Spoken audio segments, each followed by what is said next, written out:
আসসালামু আলাইকুম viewers, welcome back to my channel Mumtaz cutting and fashion.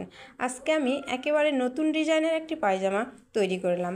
এটা এখন আপনাদের সঙ্গে কাটিং এবং সেলাই শেয়ার করব। দেখুন, এই পায়জামাটি একবারে নতুন ডিজাইন। তো আমি যখনই পায়জামাটা বানাই কাপড়টা আমার কপালে কালোই পড়ে যায়। তো ভিউয়ার্স, প্যান্ট কাটিং পায়জামা যেভাবে কাটিং করতে হয় আমি ঠিক সেভাবে কাটিং করে নিয়েছি এবং নিচে 2.5 ইঞ্চি পরিমাণ কাপড় জোড়া দিয়ে নিয়েছি। এই কাপড়টি যেভাবে পায়জামার নিচে লাগাতে হয় ঠিক সেভাবে আমি লাগাই নিয়েছি। এখন পায়জামার মাঝখানে আমি ভি ডিজাইন দিব। এর জন্য আমি বক্রম আগেই কেটে রেখেছি এবং বক্রমটা আমি 3.5 ইঞ্চি লম্বা নিয়ে ভি কাট করে কেটেছি। এই ভি কাট বক্রমটি কালো কাপড়ের উপর আমি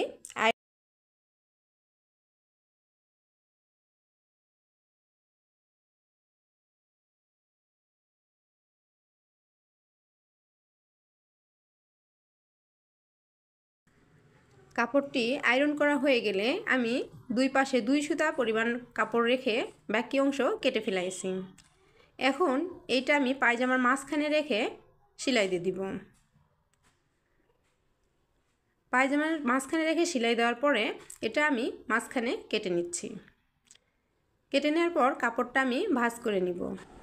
এখানে ভি ডিজাইন যত পর্যন্ত আছে আমি জামার কাপড়টি ঠিক তত বড় নিব। নেওয়ার পরে পায়জামা থেকে 1 ইঞ্চি পরিমাণ লম্বা করে রাখব, 1 ইঞ্চি বাড়তি রাখব। তো ভিউয়ার্স, আমার মনে হয় আমি প্রথম আপনাদের মাঝে এই ডিজাইনের পায়জামাটা নিয়ে এসেছি।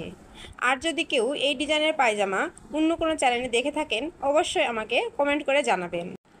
এখানে কালো কাপড়ের উপরে একটা করে চাপ সেলাই দিয়ে আটকায় দিতে হবে।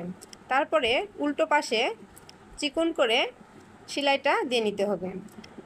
যেখানে ভি ডিজাইনটা আছে সেখানে আমি ভির মতো করে কেটেছি এবং এইটা আমি উল্টো দিকে 1/2 ইঞ্চি পরিমাণ ভাঁজ করে সেলাই দিয়ে নিচ্ছি। এভাবে আমার পায়জামাটা তৈরি হয়ে গেছে। এখন এর সিধা পাশে এই ভির উপরে 2টা বোতাম লাগাতে পারেন অথবা সাদা পুঁথি লাগাতে পারেন। আর যদি না দিতে চান তাও সুন্দর দেখাবে পায়জামাটা। দেখুন পায়জামাটা কত সুন্দর আকর্ষণীয় হয়েছে। আল্লাহ হাফেজ।